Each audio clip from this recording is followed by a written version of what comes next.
ভূমিকম্পের বিষয়ে সচেতনতা ও করণীয় নিয়ে এই গোলটেবিল আলোচনার আয়োজন করে বাংলাদেশ স্থপতি ইনস্টিটিউট। রাজধানীর আগারগাঁওয়ে এই আলোচনায় অংশ নেন স্থপতি ও নগর পরিকল্পনাবিদরা।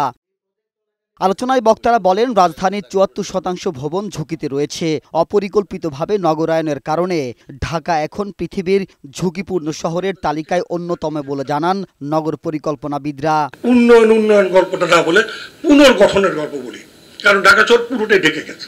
উপরে রয়েছে ট্রান্সফরমার, নিচে রয়েছে গ্যাস লিকেজ, দুটো একসাথে হবে বুম, যেটা নারায়ণগঞ্জে হয়েছে, ফুলবাড়িতে হয়েছে।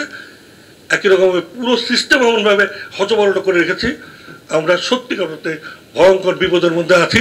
ভূমিকম্পে ভয় নয়, সচেতনতার পাশাপাশি ভবন নির্মাণের শর্তে রাজুককে কঠোর হওয়ার তাগিদ দেন স্থপতিরা। বলেন, স্কুল পর্যায় পর্যন্ত সচেতনতা তৈরি করতে হবে। সিরিয়াসলি কাজ করতেছে।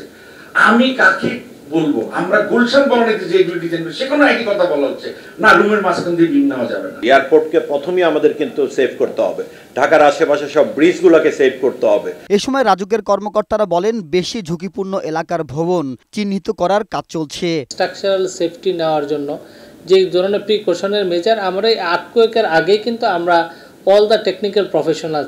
ভূমিকম্পের ঝুঁকি মোকাবেলায় ঢাকা শহরে ভবন নির্মাণের আইন কঠোর করার তাগিদ দেন স্থপতিরা। মাহবুব আজমি, বৈশাখী সংবাদ, ঢাকা।